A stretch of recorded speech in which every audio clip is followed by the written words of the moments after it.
All right, let's get rolling here. My name is Ed Shimon. I'll be doing the second half for you, one of the other lead forecasters at the office.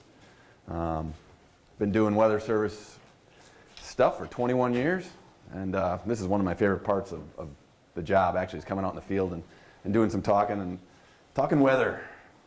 We are all weather geeks at heart here. Do some video in this half too, and give you some spotter challenges, because there's a whole lot of them out there. None of these storms follow the book.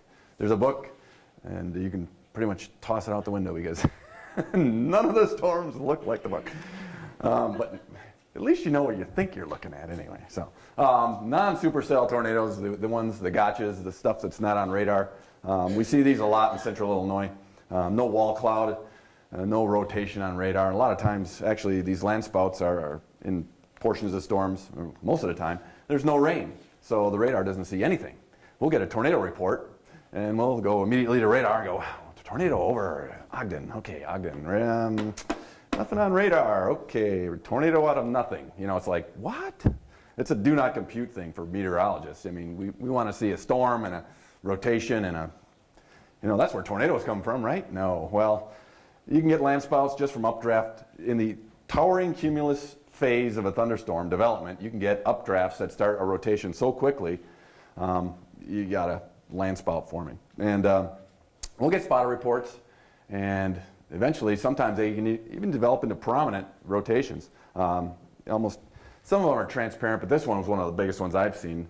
El Paso, Illinois, May 28th of 2014. Somebody took some video of that. Unbelievably wide there compared to normal. But they generally form along a stationary air mass boundary. There's cold air and warm air just kind of sitting there next to each other. Winds will be out of maybe the north on one side of the boundary and south on the other. Just converging air rising along the boundary. And you have a rolling tube of air that does generate along boundaries like that. And you lift it quickly enough and you can form those land spouts. And in this particular day, we had about 8 or 9 reports of land spouts forming on what would be generally the flanking line portion of a thunderstorm complex here. And there was nothing really, you know, barely anything on radar really.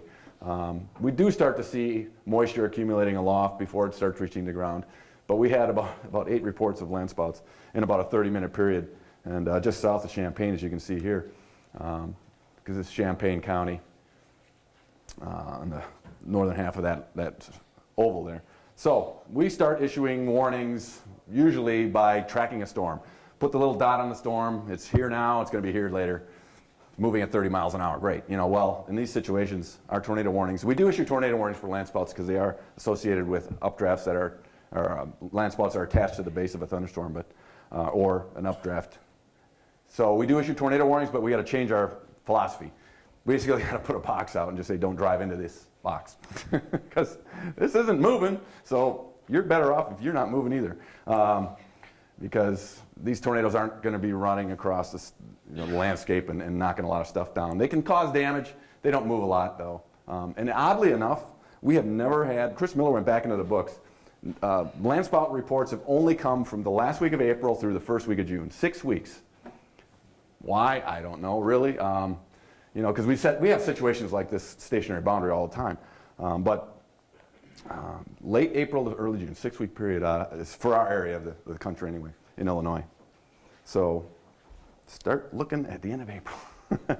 I'm sure they happen other times of the year, but just haven't been reported. And there's that El Paso land spout, some video as they were driving by. Just a really amazing land spout.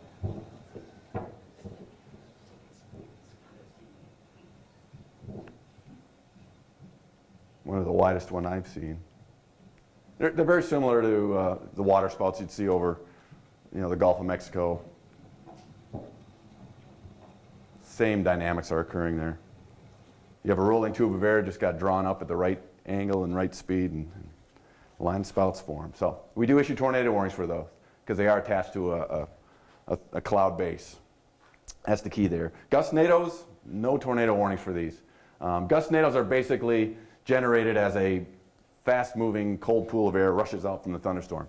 It'll blast away, hit the ground very quickly, and we see that on radar as a density discontinuity line. Basically, the air is very cold and very warm boundary there. Just you'll see that discontinuity on radar. They can see that sensitivity. And we'll follow that, and sometimes we'll get reports of a tornado on the leading edge of a storm system. And we kind of question a little bit on some of those reports, but eventually we figure out more than likely it was a gustnado. And that's what it kind of could look like right there in the image. It's ground-based, not attached to the cloud above, so we do not issue a tornado warning on these.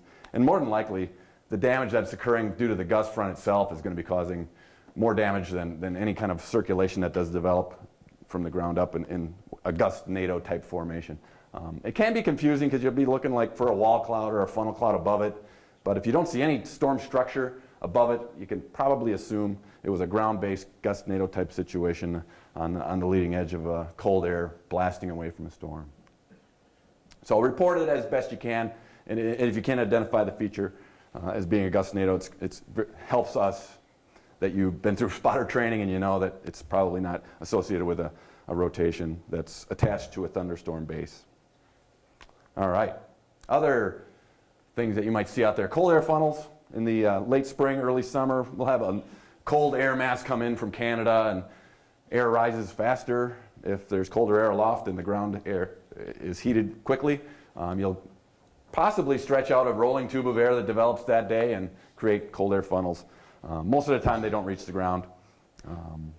If they ever do reach more than halfway to the ground, chances go up pretty high that it may actually cause some circulation at the ground. But cold air funnel types are usually not organized enough to reach the ground.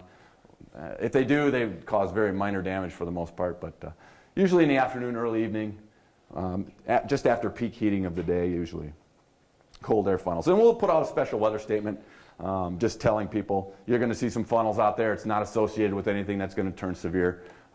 And you'll see it on our website. The counties will highlight, whenever we issue a special weather statement, you go to our website, the county will highlight a certain color, and you look along the right side and it'll say special weather statement.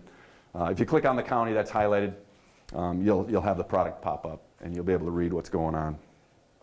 All right, cold air funnels. Now we'll move into other phases of severe weather. The severe wind, straight line wind, hail, and flash flooding. All right, the downburst is the initial stages of wind damage types events. Squall lines are the next step up, but just a basic downdraft and downburst can come from a single cell thunderstorm complex. You basically create cool air aloft as the rain starts, the air starts evaporating into moisture and forming cloud and forming rain, and then that rain will rapidly descend because it's colder than the air around it. So the colder the air, the faster it'll descend, and if there's some instability available, the downdraft can accelerate to the ground to the point where it can reach speeds of 60 to 80 miles an hour as it hits the ground, and you'll see a big Godzilla splotch in the middle of a cornfield sometimes. We'll have some flyover video of after a thunderstorm event, and it's literally just a big circle, and all the corn is laying out in all different directions. Some people assume that's kind of indicative of a tornado because the debris is in different directions, but whenever you have a downburst, everything hitting the ground is fanned in an outward direction from the center of impact. If you have a tornado, tornadoes drag debris towards the center. They're suction vortices. They draw debris into a centralized point. So that's key things we look for in storm damage surveys is, was it a tornado or not? And the fanning out of a downburst is very indicative of that one blast of air hitting the ground. If the storm is moving forward very quickly, then that blast is going to hit in one spot and start fanning out, but you'll see it kind of like in a fanning out in an extended period. Instead of just one big circle, it'll be fanning out over maybe 100 yards or 200 yards or more. So, but that's just the process that goes on for a wet microburst. And if you get out towards the mountains, Denver area, they'll have dry microbursts. You'll have this situation occur, but all the rain that's starting to fall to the ground will continue to evaporate.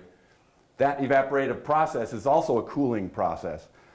And the rain can completely evaporate, leaving a big, mass of cold air that's not wet anymore. It's basically a dry air mass, and it'll blast to the ground. You'll have dry microbursts out there. Airplanes love those because you can't see them. The airplanes coming into Denver hate coming into Denver. because they have dry microbursts all the time. So I've flown into Denver a few times and luckily never had to experience any of those. But those downbursts are some things that can cause damage.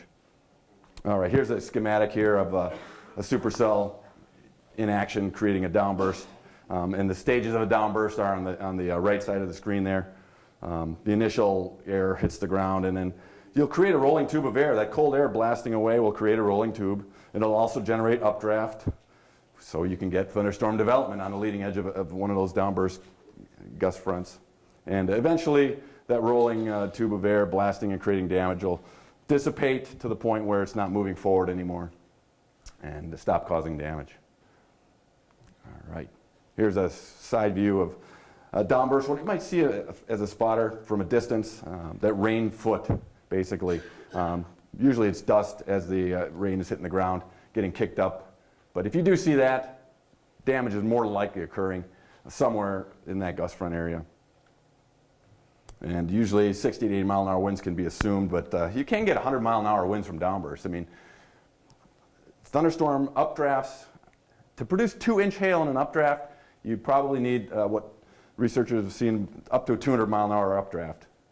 What goes up must come down. So you have a 200 mile an hour updraft, you're going to start to get some downdrafts in the rain core and around the thunderstorm that can reach, up to 100 miles an hour. It's not uncommon.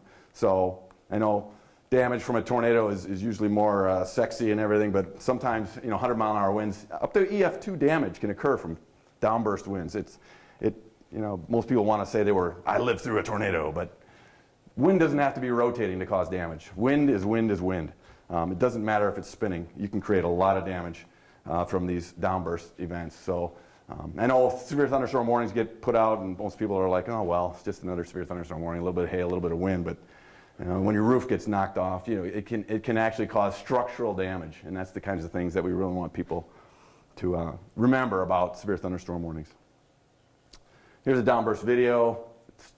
Earlier on in the video, it's going to loop here. You'll see the initial rain core starting to blast toward the ground.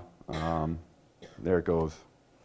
And then that kind of a situation where you could have an initial burst of damage, and then it can occur for maybe a few hundred yards outside of that initial burst, and the thunderstorm can cycle up. That loop that we saw in the first half, where the thunderstorm cycles up, and then kind of the overshooting top goes away, and then you get another overshooting top. Those overshooting top episodes can be associated with multiple pulses of hail, rain cores blasting to the ground in multiple downburst events, separated probably by 10 to 15 minutes sometimes. So when we issue a severe thunderstorm warning, a storm is not producing severe weather constantly. As a spotter, it's good to remember that, because you may be in the down cycle of a thunderstorm. It could produce severe weather for 5 or 10 minutes, then pulse down. And then eventually, 10 to 15 minutes later, overshooting top, collapses, and then 20 minutes later you got another blast of hail and damaging wind. So if you don't have severe weather at your location and we have a severe thunderstorm warning out, it's that cycling that may have allowed damage up the road maybe a mile or two, not even, or large hail just up the road. So if after thunderstorm complexes go through and we had a warning out and you're not able to report severe, maybe sometimes if you have a chance to just scoot around your neighborhood or part of the country, let us know if something happened maybe nearby. All right, hail formation. Generally, the freezing level in a thunderstorm complex is about 12,000 feet in the summertime, 10 to 12,000 feet. So everything above that is all ice. As the raindrops start getting shoved into the upper part of a thunderstorm complex, you can have 30 to 40,000 feet of ice formation region of a thunderstorm complex.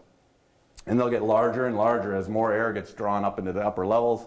Eventually, you'll get to the size of hailstones that cannot be no longer supported by the updraft. And as I mentioned, 2-inch hail or larger can need updraft speeds of 150 to 200 miles an hour. So you're dealing with some pretty strong winds, and it's very turbulent where the updraft and downdraft eventually end up stabilizing, so to speak. So the largest hailstones will fall very close to the updraft, because they're the first things that are going to fall out, the largest hailstones. Because they'll be held up, and all of a sudden the largest hailstone will drop to the ground very near the updraft.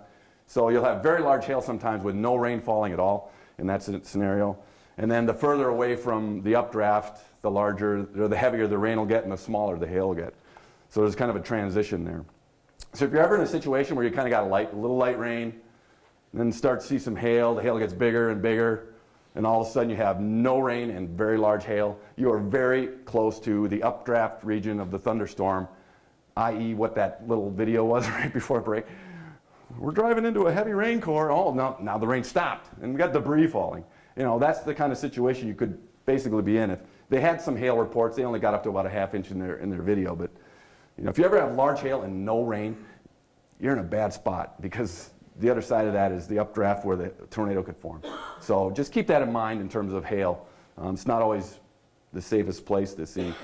You know, large hail, of course, has never really killed anybody, but you know, I wouldn't want to be outside when 2-inch or larger hail starts hitting the ground. We had a significant hailstorm 2 years ago. Tuscola had 4-inch hail for about 10 minutes. And that left a mark. There it was.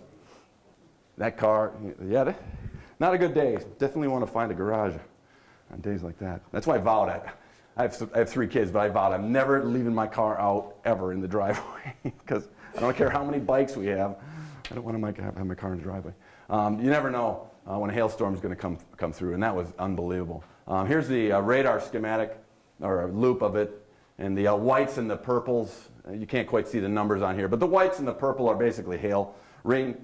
Rain-coated hail is very reflected by the radar, so you really spike up quickly in terms of the color returns that reach the radar. In Tuscola there, all the way down to Oakland.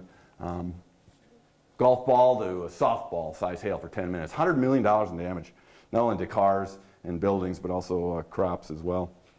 Oh no, that was in May, so there wasn't a whole lot of crops going on there, but possibly a little bit of growing. So that was one significant hailstorm. 2 injuries actually occurred that day from the hailstones. And hail cores can actually look white. You can see a white hue from the rain shaft region, giving you an indication that there's possibly a hail core there. Also green thunderstorms. Water-coated hail refracts green light, and that's another, I know people have seen green thunderstorms or reported green hue in the sky, and that's a real good indicator that you have at least hail that's probably ½ inch or larger to refract enough light to make the storm look green. So that's another clue. All right, that's enough for hail. Now we'll move on to flash flooding. We really wanted to try and, I know it's cut off. Yeah, sorry, some of these slides got cut off just because of the display. This is set up for HD kind of TV widescreen, and we're set up for 4:3 instead of 16:9. So there's a few things that are getting cut off. Most of the stuff, I know the top is getting cut off regularly there, but flash flooding is what this is talking about. We had, at the end of December this year, 10 deaths from the heavy rain that caused major flooding along Mississippi and Illinois and other, well, actually every single river that we have in our warning area was under a flood warning at one point, but 10 lives were lost from people driving into flooded areas. And that pushed flash flooding above tornadoes for the number of deaths in the last 30 years in Illinois. So flash flooding just overtook tornadoes because people really, you can't see it sometimes, and most of these are caused by driving into flooded roads at night.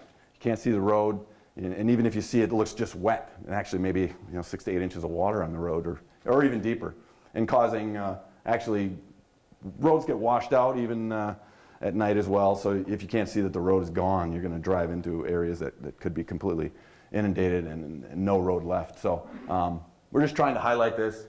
Our definition of flash flooding is actually 6 inches of flowing water over a road. If you're a spotter and you see anything like that, that's what we consider flash flood, or 12 inches or deeper of just standing water. Water flowing over a bridge, pretty bad.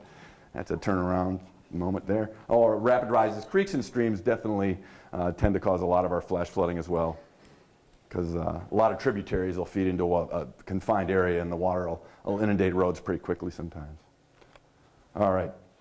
Challenges while spotting.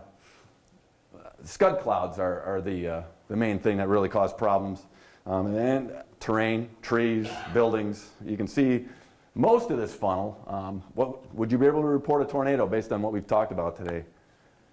No, yeah, you can't see the ground. The ground contact is what you have to be able to see or verified with debris. And in this case, you don't know if it's on the ground. If it's more than halfway to the ground, it probably is going to get there if it isn't already. but you don't want to report anything you can't have already confirmed visually. So just report that it was blocked by a tree line.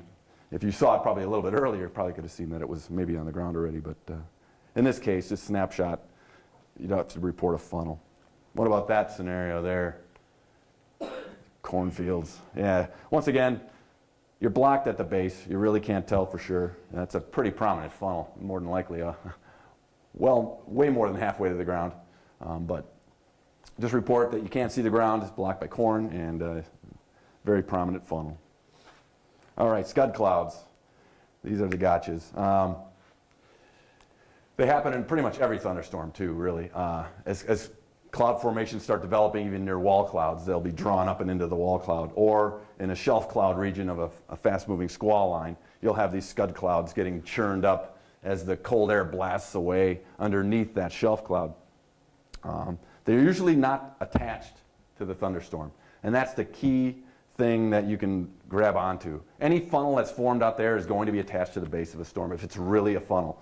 There will be no relative motion between the cloud that you're looking at and the base of that storm if it's really a funnel. Those funnels do not slide sideways along the base of a storm. They are one position and they're attached. So in these most cases, if you watch a storm for a little while, you'll be able to see that any cloud that's not a funnel will be moving with respect to the tower above it. And the lack of rotation, the smooth edges. Scud clouds usually don't have smooth edges. They're not rotating quickly enough. Funnels will have rapid rotation. And with rapid rotation, you're going to get smooth edges, especially at the base of the attachment point to the updraft or the tower of the storm above it. So that's a key thing to look for as well. Another scud cloud, they can be completely detached. You'll get horizontal tornado reports sometimes. We'll get them come into the office. But these rolling clouds will be rolling, but not rapid enough to create really smooth edges. And of course, not really attached to a thunderstorm is the key feature there. One day I was outside. It was a few years ago, but I was watching a storm complex come in, and I saw it looked like a perfect funnel. I mean, it was smooth edge, dark. You know, I'm like, wow, man, I can report a funnel. You know, I was on the phone, and I'm like, I got a funnel, and I looked down, and I was looking at my phone, and all of a sudden I look up, and it just disappeared, and I was like, what the? It was actually a shadow between two, clouds. One was behind, one was forward, and it looked like a funnel. I mean, I was literally like, and we got a shadow 3 miles east of me. Yeah, that was, one of those. Yeah, there's a lot of confusing stuff out there. I mean, I was like, my heart was racing. I'm going, man, it's a funnel. There's going to be a tornado. There's going to be a shadow. Yeah, so there's a lot of gotchas, not just scud clouds. Shadows will jump out and get you too. So be aware. You always want to watch.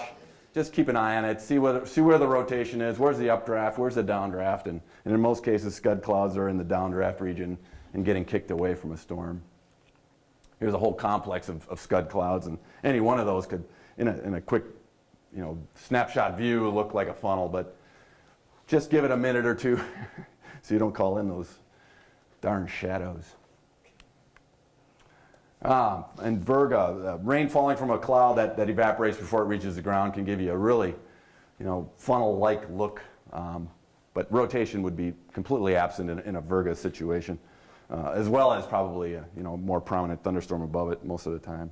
But those streaks can be a little confusing. Rain shafts, huge rain shafts. I know there's some videos of Oklahoma tornadoes that look like a wedge on the ground, and this kind of situation, could be an HP supercell with a wrapped tornado. But lookalikes from a quick view, you wouldn't really be able to tell what was going on there unless you knew that there was no tornado inside there. But very close lookalike of very large tornado sometimes can be a rain shaft. Or in the distance, just narrower rain shafts, can also mimic tornado-like structures as well. Look for the smooth and rotating appearance, though, and rain shafts don't rotate.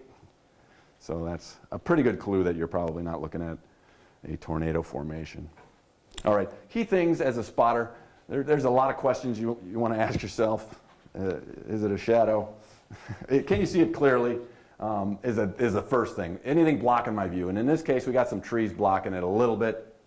But you can see a funnel. It definitely looks attached, but you don't have it perfectly clear all the way to the ground. Is it attached to the bottom of a thunderstorm? Yes. It wouldn't take too long in this particular case. The smooth edges tell you that it's definitely rotating.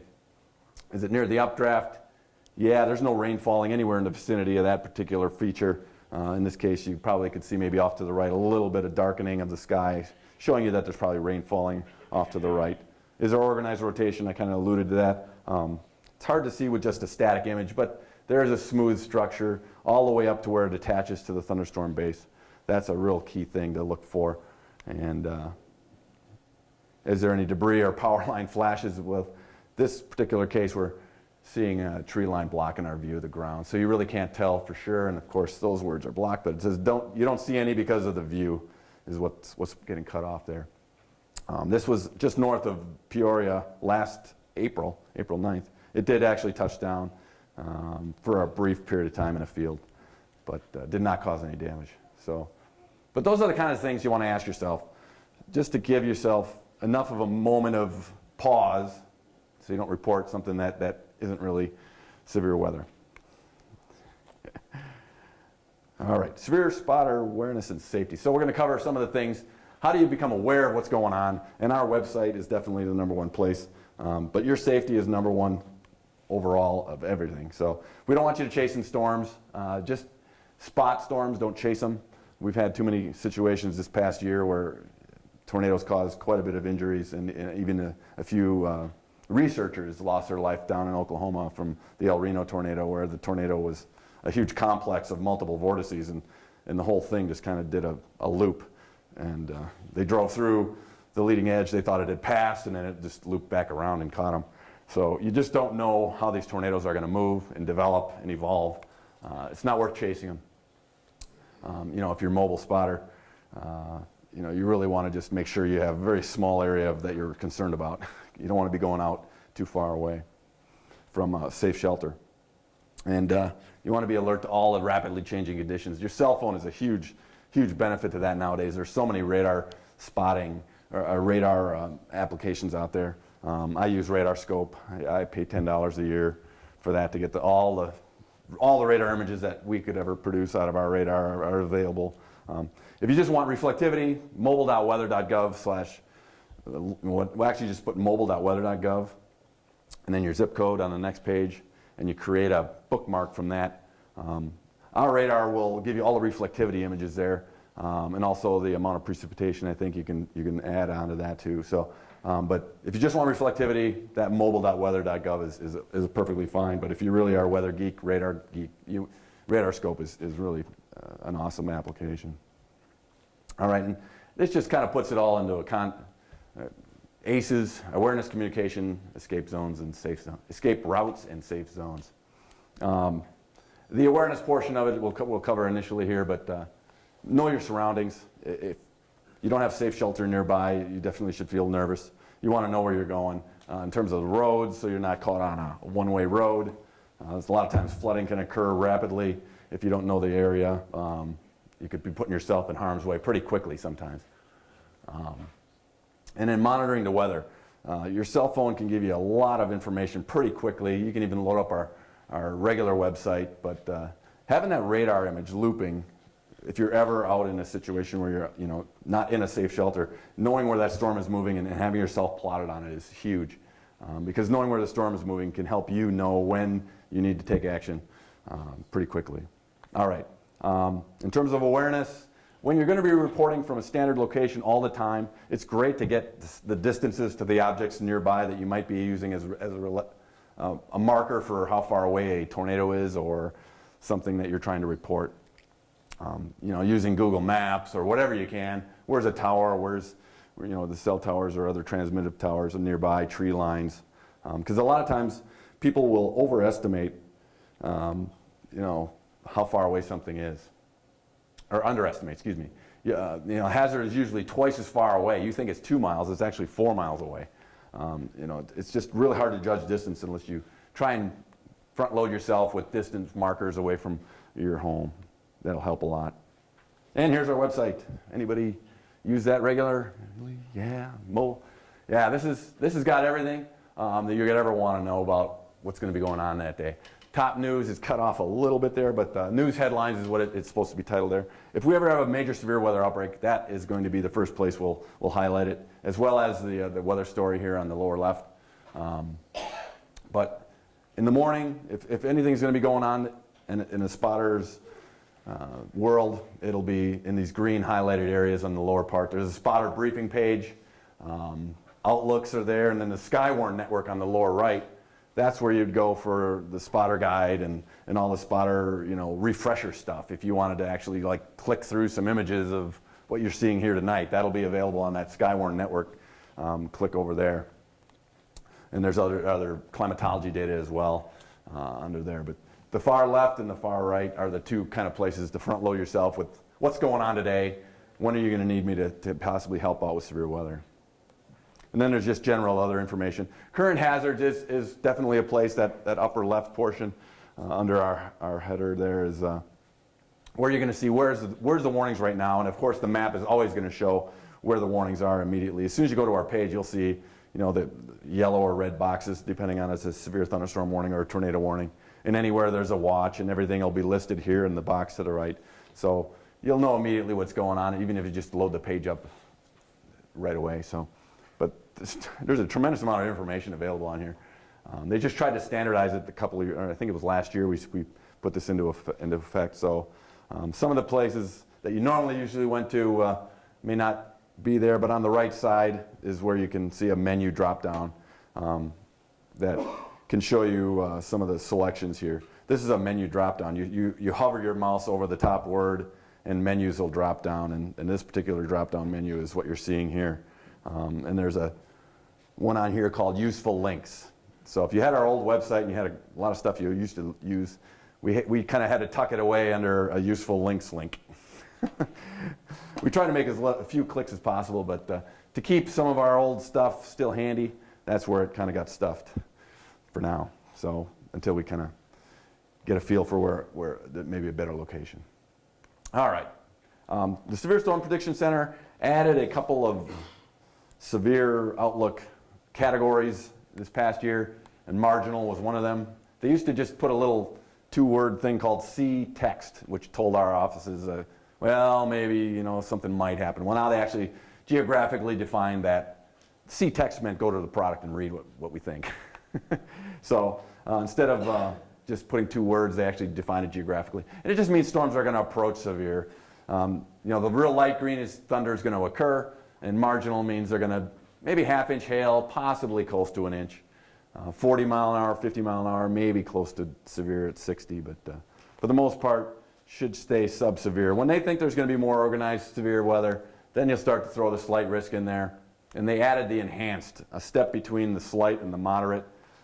You're going to get, an EF2 tornado could develop, 1 or 2, or you can get a few reports of 2-inch hail, not just severe 1 inch, but you're going to get up to 2-inch hail. So they added that enhanced.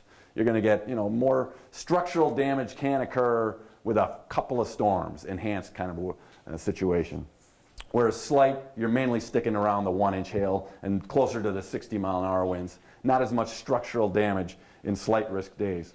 That's kind of the way they did it. And as you get up a little higher, moderate and high risk, you're dealing with events that are EF2 tornadoes or stronger, life-threatening kinds of situations where tornadoes can completely destroy your home. EF4 tornadoes can basically take everything away from your foundation, and the EF5 is basically everything's wiped clean and taken completely away. So the more widespread the outbreak, that's when they start adding in the high risk, that 5 level outlook. But if we ever have a moderate or high risk, you're probably going to know about it because the Storm Prediction Center is getting really good at highlighting these 3, 4, and even 5 days out. Severe weather is going to be occurring, and then we kind of ramp up the numbers as the day approaches based on how much wind shear and instability are going to be available on any particular day. If you ever have a question, obviously the higher the number, the more potential for structural damage in life-threatening situations. All right, communications is huge as a spotter. Multiple ways to not only see what's going on with your phones, radar images, but also multiple ways to get a hold of somebody in case you get in trouble or you want to report information back to the Weather Service. You know, keeping safe from a distance, binoculars can actually help you at least identify situations or things that are occurring from a distance. You don't have to get right on top of these thunderstorms. And knowing where safe shelter is. I can't stress that enough. Things get bad very quickly in storm situations. They'll speed up, slow down, a tornado can start developing right on top of you. You know, all of a sudden you look up and there's a funnel forming. You know, you're not always going to be in a position where new storms are not forming, you know, very close by. So always having ways to communicate and take safe shelter immediately are the two biggest things there. Weather radio will let you know as soon as we have a warning out. That's the first thing that'll go off. And actually now with the EAS, wireless emergency alerts are also triggering phones during tornado warnings, which is huge. That's saved a lot of lives as well. So all those options are available, but communications is most important in terms of you know, making sure you can contact somebody. All right, when you're contacting with spotter reports, immediately say the first thing, if you're reporting it not only to us, the EMA, the police, I am a trained spotter. They all know that in this area, that if you say you're a trained spotter, you've been to one of these classes. And that's the first thing you want to say. I'm a trained spotter. This is what I saw. I saw hail, I saw a branch, you know, I saw a 2-foot wide diameter tree knocked down, I see a funnel, I see a tornado, whatever you see, the specific weather event. Then, you know, if you know when it occurred because you're actually seeing it occur, great. If you come upon something damage-wise after the fact, we'll figure out when based on radar. And then where it occurred to the best of your ability. Try and use well-known roads or the distance from a city. Those are the most easily for us to translate into you know, our screens that we're looking at on our computer systems. So those 4 things: who, what, when, and where. If you don't have any one of those, you know, obviously whatever you can give us is great. In terms of tornadoes, funnels, and wall clouds, multiple reports are huge, because a lot of times we'll get one report, okay, there's a funnel that I saw, you know, 3 miles west of Peoria or whatever, and then never another report. Okay, we want to have multiple reports if you can give it. Even if the next report is I don't see it anymore because it's out of view, blocked by trees, but as long as I saw it, it was still a funnel and you know, still rotating, you know, stuff like that. Don't just call it in once and then not give us another feedback, any more feedback, because we just like to know exactly what evolved as far as you could see it. In terms of these situations, you know, is any debris present? Obviously, then you're dealing with a tornado, and persistent rotation. How long have you been watching it? Stuff like that. Obviously, if there's any injuries, the first thing you're going to do is call 911. The Weather Service is not your first call during injury or if anybody's injured. Flooding. Any flooding at all, really, we do want to know about. Not even if it's, you know, if it's only a couple inches of water even, you know, just to let us know that flooding is starting to occur. But then we know another wave of storms moved through and there already was water on the road, but now it's going to get worse more than likely. So any depth estimate as best you can. Don't go running out into the flooding. Try and use objects that are under the flooded, in the flooded area to figure out how deep the water is as best you can guess. And then anybody stalled or water rescues in progress. Yeah, people drive through flooded roads all the time. You see it on the news constantly. It's like, and we're flooding in Champaign today, and there's 50 people driving down Neal Street. Whoosh, water flying all over the place. Like, no. I know Neal Street floods a lot. We get that report a lot, but you got to not drive through it. Well, he did. He got through it fine. Well, you never know. I'm going to show you a little video. You never know when the road's not going to be there to greet your tires, which is a bad day. Wind damage reports. Try and estimate the wind speed based on what it did. I know we get a lot of reports, 60-mile-an-hour winds, and then we go like, well, did it do anything? And if it didn't do anything, even small branches, I mean, 60-mile-an-hour winds is more than likely going to start to at least rip some branches from trees. Most of the time, it's about a 2 to 3 inch diameter branch will fail under a 60-mile-an-hour wind. And that's kind of the threshold we use for a 60-mile-an-hour wind estimate. But you know, sometimes there's not enough things there for the wind to do anything to. But you know, try and estimate the wind based on what it did.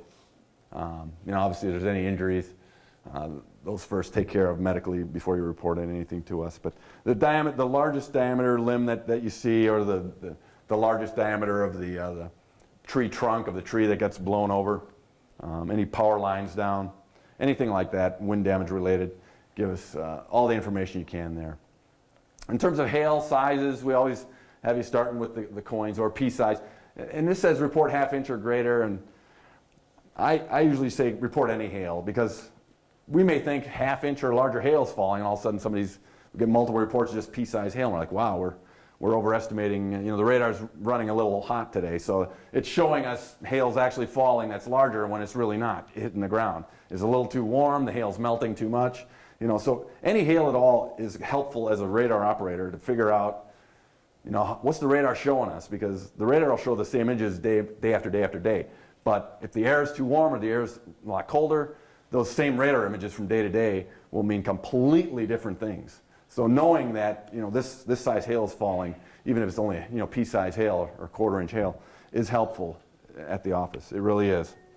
Because we have to gauge that radar every single day, because the air masses change every day. They change within a storm system. We'll have to figure out, you know, well, the radar showed that and it was 1 inch hail before, but now it's cold air is coming in, and now that means 2 inch hail starting to fall. So, you know, there's just a lot of changes that can go on from day to day or within the same storm system. So, and then of course you move up to the tennis ball, baseball, and the larger sizes. Hopefully you don't see those too often though. All right. The reporting structure you follow is based on if you're an EMA volunteer or not. You call them first if you're reporting through them. If you're a Skywarn spotter, as I mentioned, injuries are first 911. You definitely want to take care of someone that's injured through the 911 system to get help there. But then, you know, report after the fact. Anything you can to help us with our severe weather situation. And obviously, always state you're a severe weather spotter. I'm a trained spotter. Escape routes, definitely knowing where your safe zone is in the home, making sure there's a clear path. You don't want to have a bunch of things in the way on a severe weather day that kind of block your way to get to the basement or your safe area in the basement. And just knowing, even if you're away from home, having a space or a building that you know you can get into quickly is also extremely important, because winds can pick up and damage is going to start occurring very quickly. Mobile spotters, you know, you always want to know where crossroads are that you can get away in any direction as needed. Intersections are important knowledge. You want to know where things are in terms of escapability. The hot zone is if you have to park because your car, you know, you're in a hailstorm or something, you pull off, get off in the middle of the road, get away from anything that could put yourself in harm's way. Get out of the car and take pictures. No. Parking lots are definitely a safer option to get you out of the flow of traffic. Video cameras in the middle of the road, probably not the best option. So dead-end roads are the biggest mistake you'll ever want to make on a severe weather day if you're mobile. If you don't want to get trapped on a dead-end road. And if there are ever emergency vehicles in the act of helping, make sure you steer clear of anything like that. Knowing your position with respect to the movement of the storm, that's where you can lean on your cell phone and the radar loops. Of course, you can try and find the updraft and downdraft, but if you don't have view of those, that radar loop on your phone is going to be instrumental in keeping you safe and knowing when you need to get out of the way. All right. Yeah, the hailstorms can immediately crack windshields. Very heavy rain and creates low visibility. You can't see anything that's going on sometimes. In that one video, they said it's raining so hard I can't even see beyond the front of the car almost. Also, you could miss a tornado because it's almost right on top of you. I think I see cows forming there. There's a cow. Here's Timmy, Tornado Tim. Power flashes. Power flashes. What does that mean? Yeah. Debris. I think you'll even see one here. There's a tornado right here. People are driving into it. Behind this tree. You can see the column more prominently there now.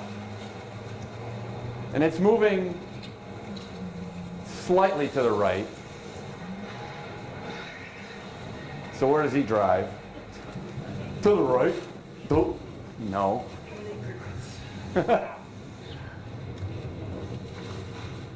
And then he turns to the same direction it was coming. And it's right there again.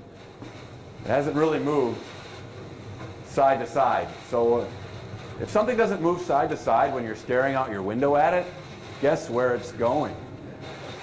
Right at you. Power flash there. And you can see he's immediately heading to his safe structure. Not. Speed up.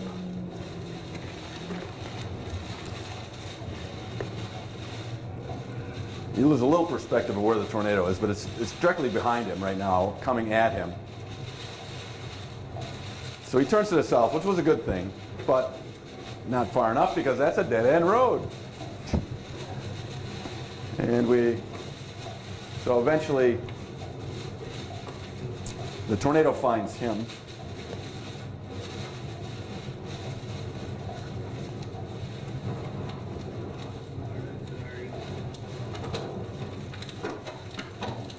Some mud, clear indication of a tornado.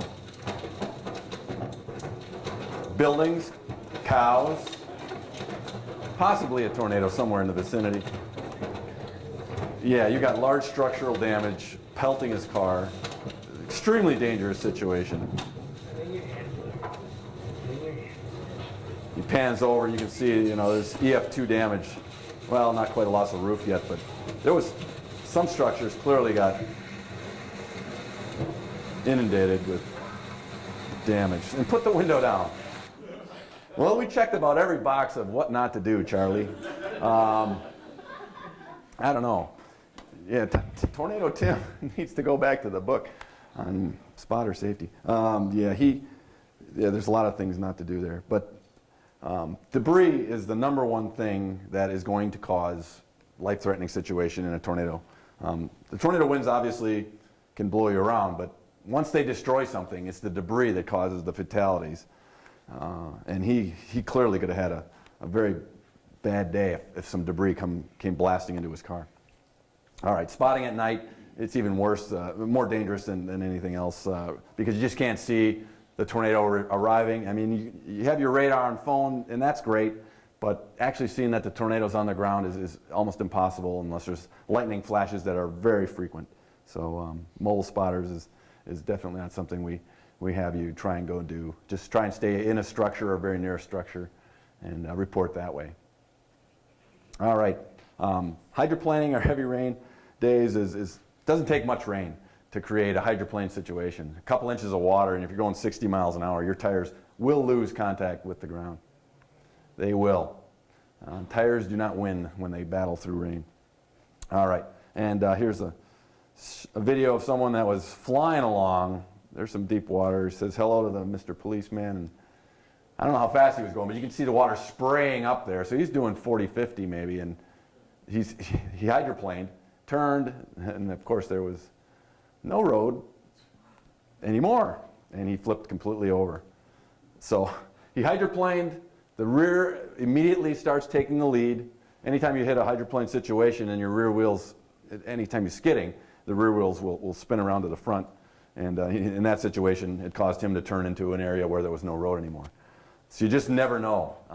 That water may not even look like it was flowing that fast, but the road could have been washed away earlier on, or a manhole cover, blew out and the road went with it. You just never know. So 1 to 2 foot of water is enough to make a car start to float. Any more than that even is you're definitely going to float away. And most flash floodings occur at night. Between 10 and 3 a.m. is our most prominent time of flash flooding. And unfortunately, that's the most difficult time to see that it's actually flooded. So loss of life goes up when you can't see what's going on with flooding. In the middle of the day, you definitely can see this flooding. And it's flowing. I mean, it's flowing pretty rapidly through this area. He just started floating there, and the back end starts taking the lead.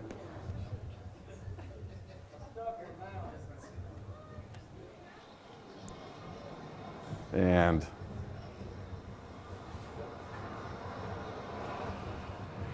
honey, I'm going to be late for supper. What? Where did you go? I drove into 3 feet of water. You what? And then you put other people in danger trying to save you, so it's just not worth it. he's past the point of turning around at that point. The car did it for him because the rear wheels weren't on the ground anymore. So it's just very, very dangerous situations. And here's cars nearby here. Altamont, well, that's a little further south, but car ended up in a ditch there, just got washed off. Water flowing over the road. It doesn't take too long, and sometimes, you know, if the road has some previous damage, it can wash away pretty quickly. All right, water over the bridge, yeah, that's not a good thing. You never want to drive through that situation, even if it looks like it's only a couple inches deep. The bridge could collapse immediately, you know, while you're driving over it. It's just not worth it. Taking a walk in the flood, not a good idea. We have had manhole covers get dislodged, creating a drainage point, especially under an underpass. In Springfield, it happened one time where 2 people lost their lives because they got out of their car after it stalled, and the manhole cover was gone, and they got sucked into the opening. So you just don't know what's going on. The water may look benign, standing water, but it's actually rushing into a hole in the ground. So it's not worth it. Don't walk. And here's lightning, deadly in all cases, or you know, most cases. But you're driving along. That was pretty impressive.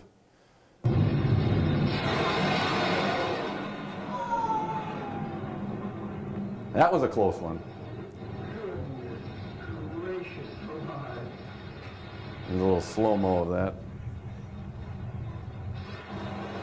Strikes the house right next to him. Yeah, you definitely want to have safe shelter nearby. Maybe some clean underwear might not be a bad idea either.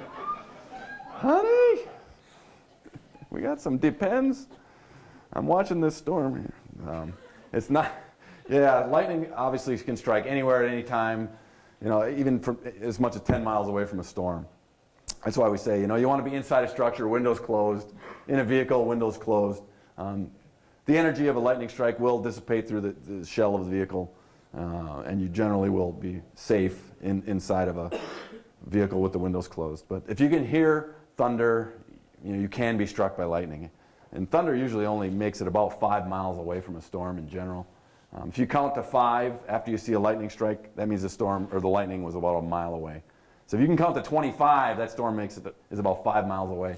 And I don't think I've ever gotten more than 20, 25 when I've seen lightning and counted. So you can get struck by lightning up to 10 miles away. So, you know, 50 seconds from the strike of a lightning is pretty long wait. So you want to stay inside 30 minutes after the last rumble of thunder. Here's a couple of spaces where you don't want to go, and that would be a tree or outdoor events. Actually, U of I has really come a long way. They've joined in clearing out the stadium whenever we have situations where a lightning storm is going to affect, you know, a major event like this. And here 2 years ago in September, and they actually, I think maybe even last year, evacuated during a storm as well. So it's really great to see keeping people safe in a situation where, you know, loss of life is possible due to lightning strikes. How often do we get positive charge lightning here where it would strike out farther than the 10-mile range? Farther than 10 miles? With the positive charge? Yeah, That's rare. the anvil strikes are usually positive.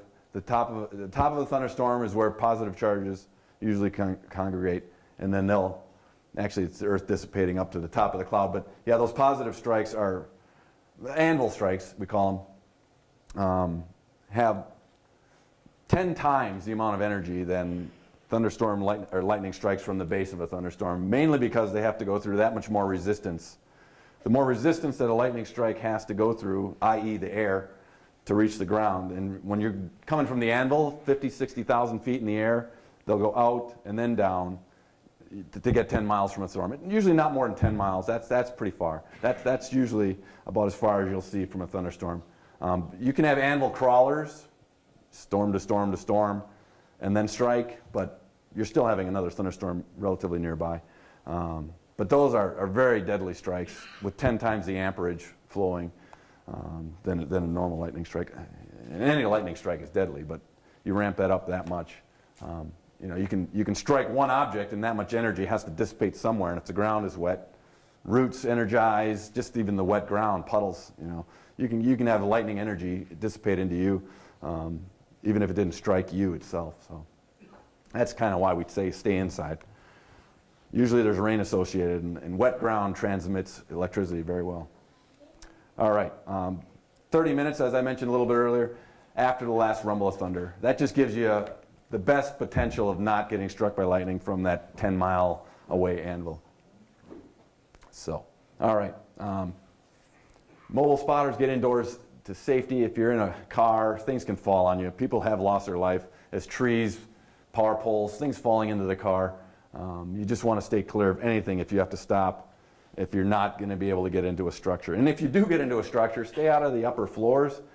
Major home damage has occurred, from trees falling into the homes. So you want to be in the base floor or even in the basement during severe weather events, because you can have significant damage occur to a home from trees falling into them. All right, hailstorms. You can crack your windshield if you're driving along. It doesn't take that large a hail. If you're doing 60 miles an hour, you can crack that windshield. You start getting up to 2-inch hail and the windshield will crack without moving at all. So in homes, you start sandblast the home with hail. Even 1/2-inch hail that's blowing at 50 to 60 miles an hour, can really kind of strafe your home and crack windows. So you want to be indoors, away from the windows. Okay. In terms of tornadoes, a lot of times they're shrouded. They're not a viewable situation if there's a lot of rain. It's not always easy to see that there's a tornado occurring. So in those types of situations, you just want to make sure you don't wait outside trying to view things too long. You want to be able to take cover immediately, because that debris is the deadly portion of a tornado event. You can see here all the different things that tornadoes can do, and I know I've seen pictures of straw getting blasted through a telephone pole. In this case, you got wood going through cement, or through the wall of a home all the way into a refrigerator. And if you're in your car, you can have debris going blasted into the car. It's not a safe place. Your car is not a safe place in a tornado situation like that.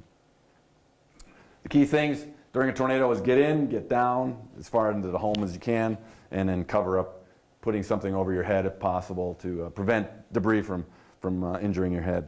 So those are the key things. Get as low as you possibly can in your home, and then cover up. Hopefully under something sturdy like stairs or a desk, though. Do not try to outrun a tornado.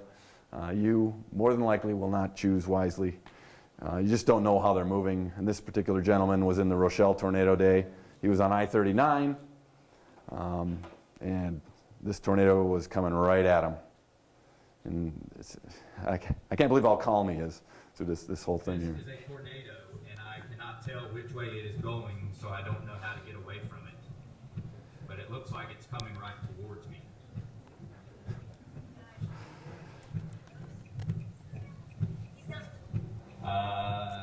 Yeah, I'd say it's going to come right over me. Let me see if I can back up here a little bit and get under the bridge. Get under the bridge. Yeah, it's coming right over me. That is not a safe place. Oh, crap. I have honestly never been in a tornado before. And this thing looks massive. I mean, I would have needed 2 or 3 pair of underwear by now. I mean, look at that thing. Holy moly. It produced EF4 damage. Totally crazy. You can see it. It's coming right over the top of it. It's a little bit scary. Tornado versus vehicle is usually Really know a what to do. losing situation. Just sit here. Maybe duck down.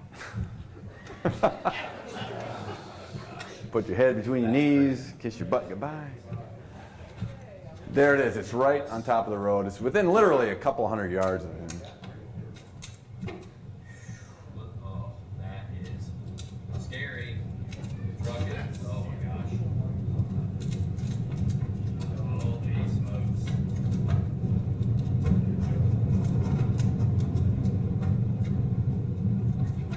That is completely crazy. The truck feels like it's about to lift up off the ground. Not mine.